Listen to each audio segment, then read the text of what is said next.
Good afternoon, folks. Welcome to I'm Calling HR, the October 13th, 2020 edition. And it's not a Friday, so it's October 13th is okay.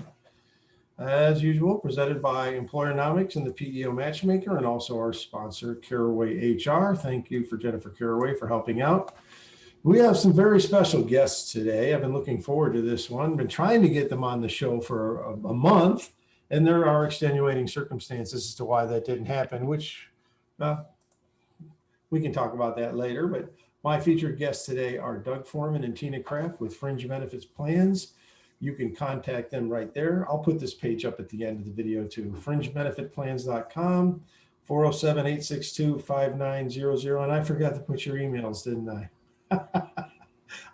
We'll put it. I'll put it in the comments on the YouTube and the Facebook Live later. I promise I will. I'm sorry about that. My memory was the second thing to go. So, as always, I ask people, what are the questions you wish people would ask you? And so we're going to go. I'm going to walk through these questions, but I'm going to go to the big screen so we can see everybody. And first of all, good to see you both. It's been a while since we've met in person. It has been a while. I know. I'm looking forward to that day where we don't have those issues and we can just get together in person anytime. I think the last place we met in person was Puff and Stuff, wasn't it? Oh gosh, I thought it was that brewery, the Sanford Brewery, the one over in Maitland where we met at the Sanford Brewery. I was thinking about the leadership forum, the CEO. Oh, right. You might be right. Puff and Stuff. Yes, you and I had with that other group had lunch at the Maitland shop there at the brewery, right? So these questions are great, and because there's so many of them and they're all so good, I'm going to dispense with the normal pleasantries and repartee. I'm not going to be as funny as I normally am, which you can hear people laughing in the background. Notice you can't. Okay. Yeah. We need a laugh track. That's an idea. I might put that in next week. Okay. What are the trends you are seeing in the health insurance world, and who's going to handle this one? I will. I'd love to. Okay. Yeah. And thank you very much, John. I really appreciate this opportunity to visit with you, and Tina feels the same way. First off, on Fringe Benefit Plans, we have worked with John on several clients opportunities together, and our main focus is the employee benefit side of the world, where we're handling the health insurance and the disability and life insurance, also the 401k retirement plans, and I'm afraid I said there, so I gotta make sure I don't say going forward. So yeah. Now you got me stuck. I had more fun with this. Yeah. Well, anyway, Fringe Benefit Plans, we've been around for 50 years, and our main focus is helping our clients recruiting, retaining, and rewarding their employees through their benefit programs. And so we're getting this question a lot. The trends that we're seeing in the health insurance world, especially during COVID, how the carriers are reacting to that. The major trends we're seeing in regards to health insurance is we're seeing a lot of the carriers are now offering a level funded insurance program, which is different than a fully insured program, which depending on the client can offer a lower cost benefit for them. It depends on the demographics and how their claims of that company is running. But for certain clients, we are seeing significant savings in offering a level funded program.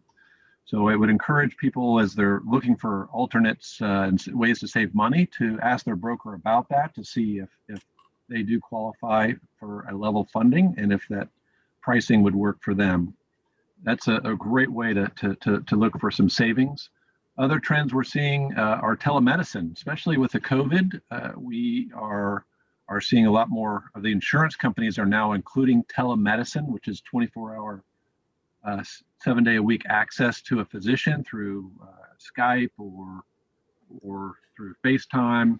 You reach out and you'll get a call back later and be able to visit with them over the phone. That's been extremely popular. When it came out many years ago, and the wait times were in the 10 to 15-minute range. The past couple of months, it's been several hours now because it has become so much more popular, but at least you are able to see somebody virtually without having to go to the ER or the urgent care or to your primary care doctor. So that's a huge trend. The other trends we're seeing is more choice. Employers typically would only offer one plan, maybe two. Now we're seeing 3 and 4 options. The employers are becoming more diverse in regards to their employee base, where they have the millennials and baby boomers, and so there are different needs across the different generations. So we'll have a high plan, a mid-type plan, and maybe a catastrophic plan for those that are young invincibles and just want to have basic catastrophic coverage. The other major trend we're seeing is really claims are trending down this year, which is surprising with the COVID, because employees are less likely to want to go get a elective surgery taken care of, as well as just maybe letting that cold last a little bit longer without going to the doctor, just because they're concerned about going to the doctor because of COVID. For a big portion of the year, it was not available. That's true. For a while, the doctor's offices weren't even open for elective type surgeries. Before I go to the next one, I want to ask you about one thing you said, and because we might have people here who, I know what you mean because I'm an agent, and I'm sure you and Tina know exactly what a level funded plan is. But why don't you explain the difference between that and a major medical? The difference is on a traditional major medical plan, sometimes we call that also fully insured plan, the plan and pricing is set by the state, and it's based on the average age of the group. And it doesn't really matter, especially for small groups under 50 employees. The pricing is set with the state, and it's based on the demographics of that group. You could have a group of 30 employees, and they're all marathon runners, and you're going to have the same rate as a 30 employee group that all have $1 million in claims. And a level funded plan for a healthier group, they are going to get a better pricing because a level funded plan is underwritten. They will ask health questions or go through a underwriting process to determine the rates. And so that's where it does not work for every single group. Also, with a level funded group, another advantage of that is if your claims run well, you actually can get a portion of your premiums paid back after the 12-month contract year. So it's good for groups that are relatively high male population, healthier groups, that level funding would make sense.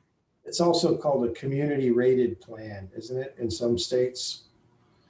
Yeah, I'm not sure about in other states, but here, when you say community rated plan, that's more of the fully insured plan, where it's based, the community rated is based on just the demographics of the group, not the actual claims. Oh, I see. Okay. All right, that was pretty good. Now the second one, obviously leading into, since now we're coming up to the end of the year, what are the expectations for health renewals this year? We have seen our renewals be relatively low. Trend is down, as I mentioned earlier, because of less. A lot of people think, oh, it's COVID, there's going to be higher claims, but the claims are actually lower overall, and for the health insurance side. So we're seeing the carriers are getting more aggressive in their renewals because they want to retain that business. They've lost business, as you might imagine, with companies downsizing. So they're getting more aggressive in that pricing. So we're seeing a lower trend in health insurance. Rates are still going up, but they're at a lower level. Also on the ancillary coverages, which we call those the dental and the vision benefits, a lot of the carriers are offering a no increase this year at all. And it's the same reasons, because a lot of the dental providers were closed for several months. So claims are way down for dental and vision as well. So if you're coming up for your renewal on the dental and vision, if you're not getting a flat or no increase, you should definitely ask for that from your provider. I don't know where, I guess I got left out of there because Cigna just raised me up so high and then they canceled me. So I'm going to be on Excelis next year. because I'm going to be going out of a New York company. So I'm going to see how Excelis and Florida Blue get along. See Okay. if they play together nicely. That's what I'll be finding out next year. So what?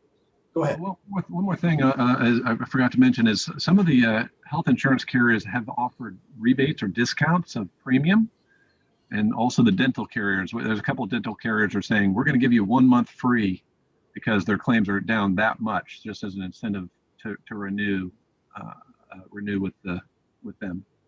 I wish I could have gotten that. Cigna usually sends us like a check towards the end of the year for $400 or $500, but that's not 1 month free. Not when we're paying $2,600 a month. So anyway, let's go into the next one. What should an employer expect from their insurance broker? Well, I'm glad you asked that question, John. The the items that we think are important is enrollment support, advocacy for their employees, becoming their advocate for accessing their health care. Often when somebody has to use their health care, it can be very stressful for them because they're certainly dealing with a health issue, but also a financial issue. And those are two of the highest stressors out there. So being an advocate for the employer and their employees, I think, is important. And compliance. Unfortunately, when an employer offers health insurance, there is some compliance that the government requires regarding certain notifications that have to go out in a timely fashion. And if those compliance items are not met, there can be fines from the Department of Labor in regards to not staying in compliance for those items. So being hands-on regarding those claims, assisting with new hires and terminations for employees. How we present ourselves to our clients is we say we want to become a part-time employee of your HR department, which, you know, I say HR department a little tongue-in-cheek because oftentimes it's a payroll person who the business owner says, hey, you do payroll, can you do benefits too? And so it's often an afterthought. So our goal is to make it more of a front thought, more of a benefit for their employees. Turn that expense into more of an experience for their employees regarding their benefit offering. So I've enjoyed working with the two of you because of that. Well, that and another thing which I think you're forgetting is that most of your health insurance agents are what we used to call Star Trek agents. They would beam in at the end of the year, throw you the renewal, and then they would beam out and you would never see them again. But at least working with FBP, we have been in touch with our clients on a regular basis. And I noticed that the people that I've talked to that you work with, you're not just coming in at the end of the year with renewal and then coming out, you're keeping them informed the whole year. And that's something I believe an agent should be doing. That's one of my little pet peeves is I don't like the agents that just come in at the end of the year, or the ones I hate the most are the ones that come in at the end of the year to your client and try to AOR it away from you. Because agent of record letter, for those of you that don't know what an AOR is, if you want to know more about that, you can contact us directly, but basically steal your business. I've never really liked that whole AOR model. I feel that if I've worked hard for the client, I should at least get a say in whether they stay with me. But that's a topic for another one. Like I said, this one was going to get me. This is a question I was looking forward to. So let's get off that before I get too angry. Anyway, if an employer cannot afford to provide a full major medical plan, do they have any other options? So John, I'll take this one. And what we are finding is that there's not a whole lot of innovation when it comes to insurance. So we're extremely excited to say that there are some programs available in the marketplace to support the employers. With the pay or play under healthcare reform, employers were being put in a position to offer benefits and or pay penalties. What we have found is that the penalties are very steep. But for the employers that would like to safeguard themselves against the 226J penalty, they also may have some other. I'm impressed. You even know the paragraph number. Wow. We know that. Isn't that impressive? Thank you. I thought I was the only one that had read all 2,200 pages. Okay. Good for, I know, right? put that into the overachiever category. So, but with the penalties, understanding that they can be extremely expensive and understanding that most employers are not reserving those dollars for penalties, we want to make sure that there are solutions put in place to support their strategies. And so there are different programs that we refer to as assurance, very different from insurance. And one program in particular is called Hooray Healthcare.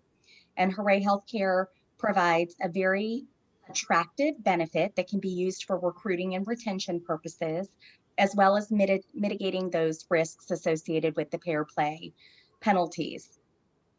With those programs, you have a telemedicine benefit, an urgent care benefit, as well as a prescription benefit discount program. So it encompasses typically about 80% of what consumers use their insurance for on a day-to-day basis. There are other programs that are very complementary to the Hooray Healthcare program that are medical cost share programs. So have you heard of medical cost share programs, i.e. like MediShare over the years? I have. Okay. I'm sorry, my phone was not on silent. That's $1 for me. That's okay. So with the medical cost share programs, you can marry those nicely with the Hooray Healthcare program to give a more comprehensive level of coverage. So with those programs, they work very well, again, to protect the employer from the penalties, as well as giving a more affordable solution for recruiting and retention programs. This sort of fits in the whole MEC, the MEC, right? Which stands for what? Minimum Employer Compliance. Close, minimum essential coverage. Oh, okay. Well, I always thought of compliance. Okay, minimum essential coverage. But it is being compliant with the ACA, so they don't get that fine at the end of the year. You are absolutely correct. Okay, so that's a good one. I like the idea of, I mean, back in the day, we called them mini meds, right? Correct. Don't have the major medical full coverage where, they're not good for the big one, but they're good for the everyday stuff and the little accidents. But if you get, cancer or something, it's not going to help you a whole lot. So I guess it's good for healthy people that want some coverage so they can stay healthy. Is that fair? That's fair. Okay. It is. So the next one is, have you, the employer, embraced technology to support your enrollment process? And we were discussing this before we went on. And that was very curious to me because I didn't know the employer had an option. And so I'd like to hear more about that. Sure. Yeah. So the technology has gotten better where we are able to, one of the services we provide for our clients is a onboarding online enrollment system, which is white paper. So we can put their logo on it. It looks and feels like it's a system that they're providing to their employees. And by providing that system, employees can click a link and enroll in their benefits. And it's a shopping experience similar to if you're at Amazon, where you look at the three different plans, you pick and choose what makes sense to you. Flip to the next page will be the dental and the vision. So they have that whole experience online. And by doing it, it's a paperless environment. So saving on paper increases accuracy. And administratively, the employer, that payroll person I mentioned, who all they really care about is what's the employee's payroll deduction going to be. They receive a payroll deduction report that says John purchased health insurance and it's $90 a pay period and dental for $30 a pay period. And they're able to do what they need to do on the payroll side. So we handle that whole process, the whole benefit administration side, link going to the employee. Once they make their elections, we handle the onboarding with the various carriers. And I mentioned compliance earlier. What's great about having a system like this is all those notifications I mentioned to you that the government requires that you are supposed to provide to your employees. We can have them all paperless because sadly, when we're doing a meeting with paper, the employer has to hand those to the employee. And unfortunately, they're not looked at very closely. Most often they will end up directly in a drawer or the circle file. And by putting it all online, they check the box for compliance, but they save a few trees along the way. But we're not throwing away compliance papers. I don't want to hear that. I didn't hear that. Do you have a chance while we're answering one of these other questions? Could you pull up a sample of that software? I've given you sharing rights on this if you would want to share it and show it. You don't have to do it right now. We could do it later. Tina and I could go on to the next question, but you think you could set up something of that just to demo it for us? Sure. Yeah, I sure could. Okay, while you're doing that, Tina and I will be running into, have you rolled out telemedicine as an employee benefit? Now, you've already talked about it a lot, but let's really get into the nuts and bolts of telemedicine. There's a lot of providers. I'm hearing from you two that the carriers are providing it. So is it included in the price, or do they have to pay extra for it? How's all that work? So the majority of the carriers are including it in their programs that they're rolling out as a part of their typical portfolio, John. Okay. Telemedicine makes sense. I mean, especially during the pandemic, some of the providers' offices were only managing their practice in a virtual environment. So for the consumers that need their day-to-day care or they don't feel well, it's an excellent opportunity. I know my children only get sick Saturdays at midnight. That's right. So, right? I always get a toothache Friday night at 5. Okay, yeah, exactly. Or Friday at 5. Absolutely. Yes. And with that being said, it gives you the convenience as well as the efficiency to get the care that you need, get your prescription from the pharmacy, and get back to health and wellness. You know, it's the Jetsons. The Jetsons are finally here. Maybe I'm dating myself, but I grew up watching the Jetsons, and Elroy would be standing there in front of a big screen, and the doctor would be telling him, turn your arm this way, look this way, okay. And then he would diagnose him. We're using it now. We use telemedicine all the time now that we have it. I hurt my arm the other day, and then the doctor saying, put it up to this camera, and I'm doing stuff like this. He's looking over the bruising. Okay, turn it this way. Can you move that? It's amazing what they can do just over a video chat. And he gave me a diagnosis and a treatment. So it is fascinating. And I believe, I'm being told, but I'm going to ask you two, since you're closer to it than I am, I'm being told that it is going to eventually reduce health premiums because it'll reduce the claims. That's correct. Yes, we've seen that with our clients. So one of the carriers we work with, they will show a report on the telemedicine, and actually they actually can see what claims have come in, and they say these 5 claims could have, this person, they went to the urgent care, but they could have gone to telemedicine, and it shows what the savings would have been. Yeah, because if you go walking into just a little, a sore shoulder into the Centricare, something that's going to be $300 or $400 when the telemedicine is already paid for. Right? Most people run about, if you go independently, I think they run between $8 to $50 a month, depending on the level of coverage.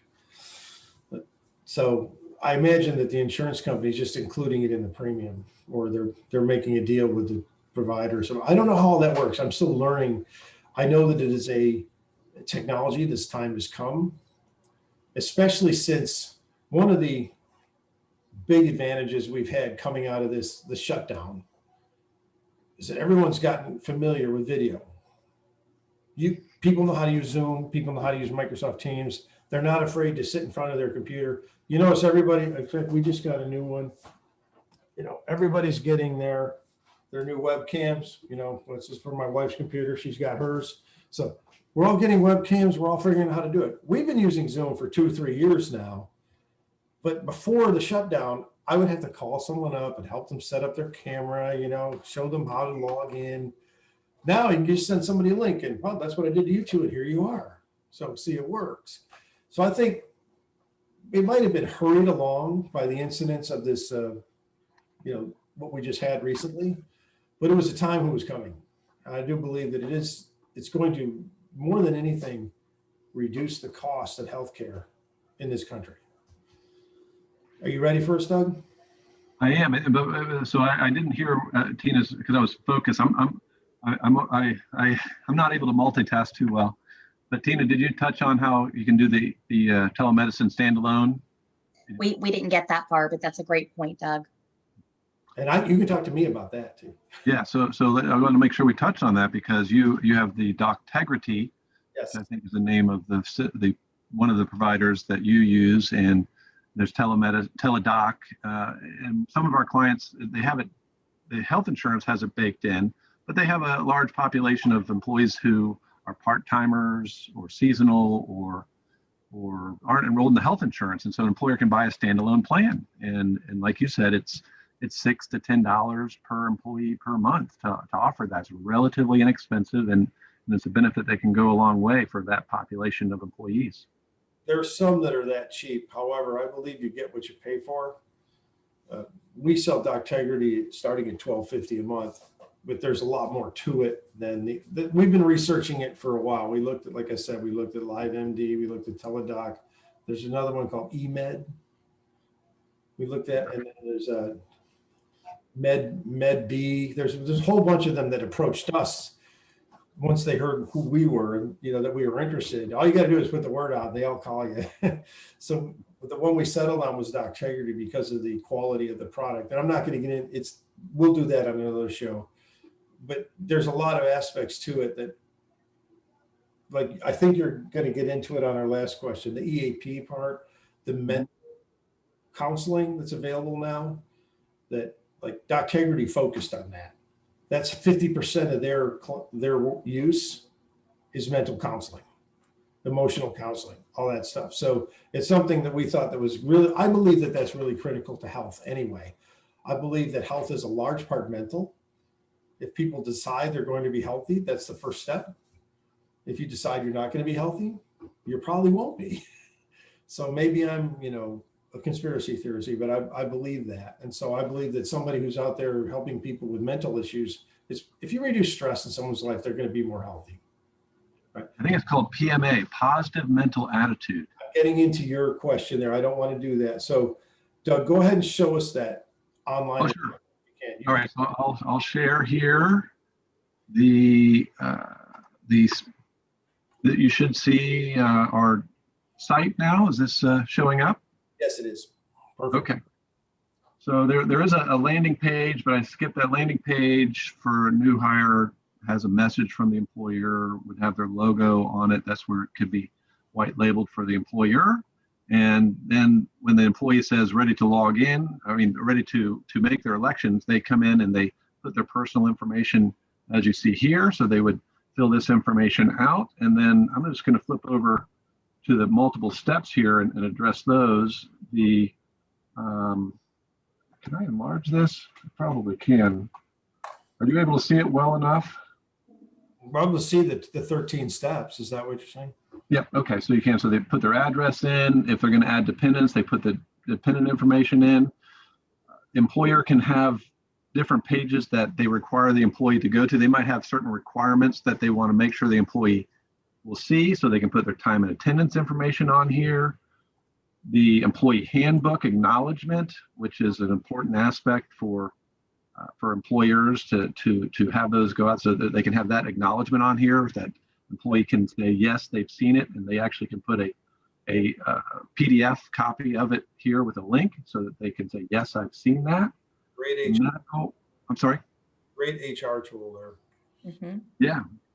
So this is the experience for, in this case, they have 3 options. So they can say, well, I just want to enroll myself and my spouse, and you see how the rates change. Or no, that's too expensive. I just want to go back to myself. That's cheap. They can I like these rates. Sign me up. they can choose which one they want, and if they want more details of the plan, they click on details, and it shows you that pricing.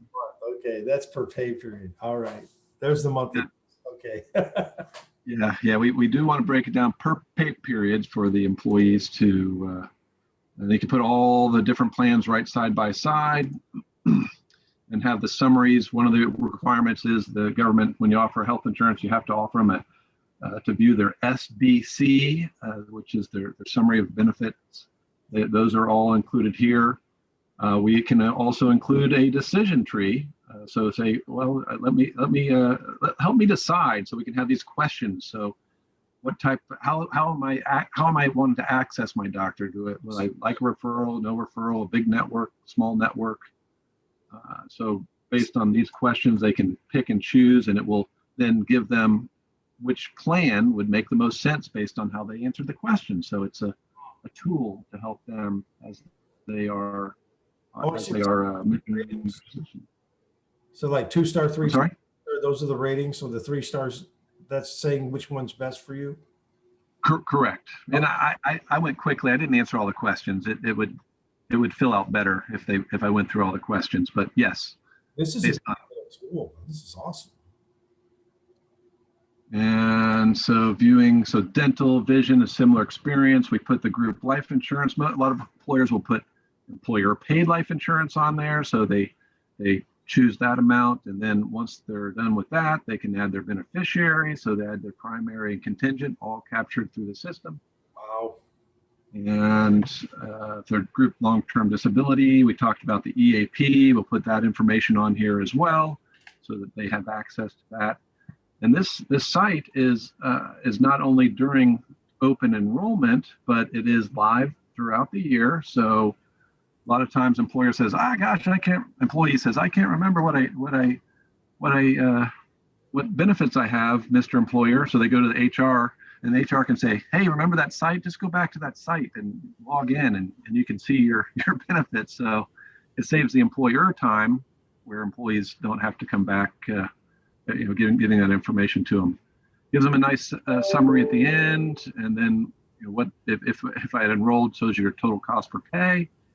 So it has some great benefits of bringing it all together, have your enrollment summary, all the compliance items all in one neat little package. And then, as I mentioned, the employer or that payroll person would have access to then log in, pull out the payroll deduction amounts so they can plug them directly into payroll.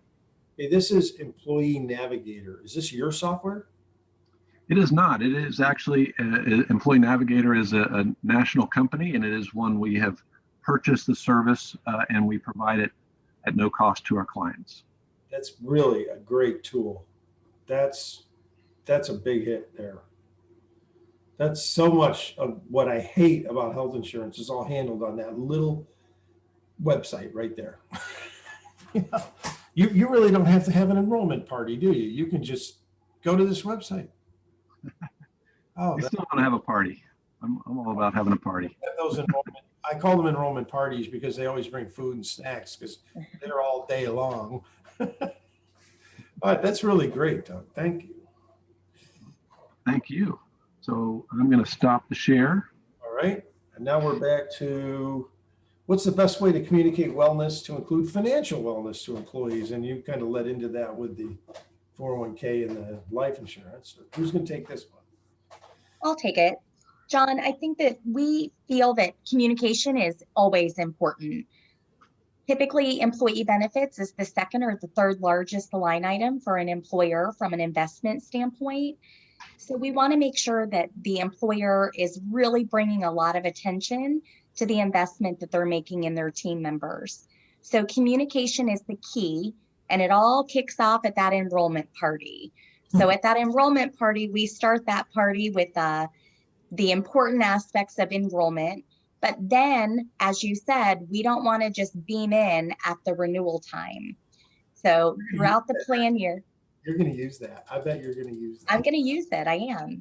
So every single month, we create a communication campaign for our employers to share with their employees, focused on a lot of different topics that happen throughout the plan year.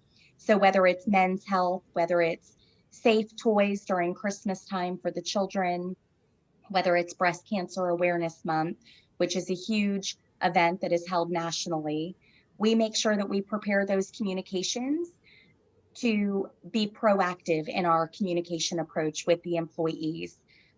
We focused a lot on the mental wellness to include the financial wellness, because all of those topics, as we said, we pretty much agree that our mental wellness has a very large impact on our health, and same with our financial wellness. And when employees come to work and they have a plan for the future, they're more present and they're more productive. So that is the name of the game. Amen. I'm sorry, that was a sermon, right? That was It wasn't. so true. And we are down to our last question. I hold in my hand the last question. I should put my Karnak hand on, right? Okay. This has been great. I've already learned a ton of stuff that I didn't know was out there, and now I know that you have these things. We're going to be sending you more stuff. My company is, I can promise you that. But this last one, this is going to be pretty good too, because we've been leading up to it all along. So we know what an employee assistance program is, but how are EAPs, which I call them, how are they used to manage stress, anxiety, and mental wellness with the employer's team? So EAPs have been around for many, many, many years. They have typically gone underutilized by many. As we are all aware, there is a stigma typically associated with mental illness. So if we can rebrand employee assistance program more in the form of coaching and education, we can get the proper communication out to our consumers. So what we do know is that the pace that we keep is extremely stressful. Families, have children, school, on top of now a pandemic and remote learning, and just changing our typical pattern of living. What we do find is that stress levels are up, mental illness is up. So how do we get that information out? But we do it in the form of EAPs, the Employee Assistance Program. We are definitely driving communication and education to help employees remember this is a very important benefit. We're even seeing employers roll it out if it's not embedded in their ancillary programs, like their long-term disability, short-term disability, life insurance. We are seeing employers that are actually rolling out more robust programs so that they're not limited to 3 visits. We definitely see that it's a very important component to the employee benefits program. Which is one of the main reasons we focus on it with our telemedicine program. So I do believe it's a key part that's often overlooked to health. I believe there's 4 parts. There's your spiritual health, there's your emotional health, there's your medical health, and there's also your exercise health, your physical health. All 4 of those, we tend to concentrate just on the medical health. Lately doctors have been all about, well, here's a pill, take this, here's a prescription for that. But I think it's time to focus on the other 3 as well, because they all are equally important in reducing stress and making people healthy.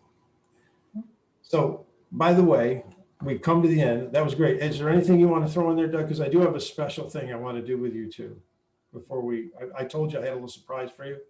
And unfortunately, we're not meeting in person because you would love this surprise in person. But is there anything else you want to add? No, this has been great. Thank you. Okay, so I had lunch with our attorney, Lillian Moon, yesterday, okay, and Casey. And I want to tell you, the next time you have an enrollment party, you've got to contact Lillian, okay, because she makes cookies. And I just want to review her cookies for you. And if you were here, you could do it. This first cookie she made for us is the greatest chocolate chip cookie I've ever tasted.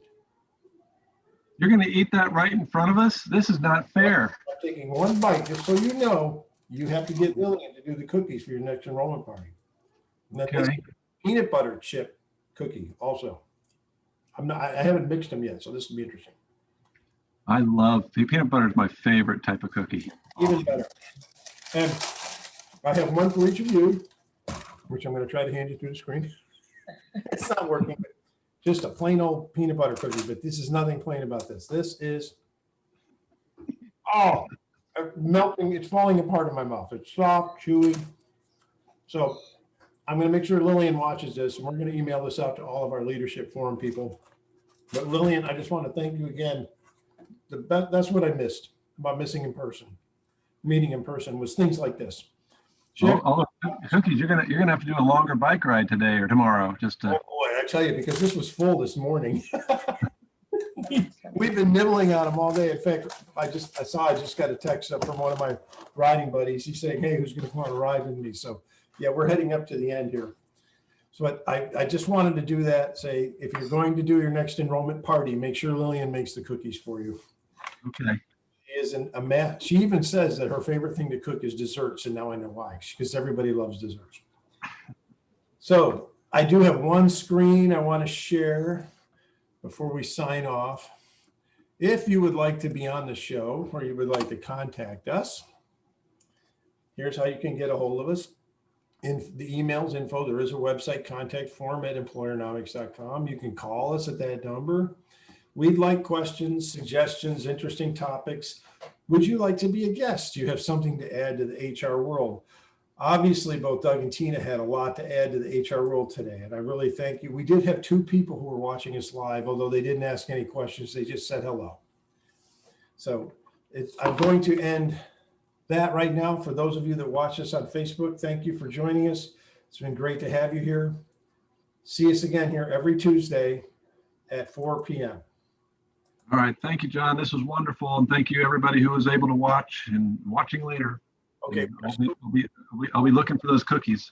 We're still recording for the YouTube one. So this one only goes out to our special friends on LinkedIn and the Leadership Forum. So is there anything you want to say? Oh, by the way, our little contest we were having, how many times you said or Yeah. Okay.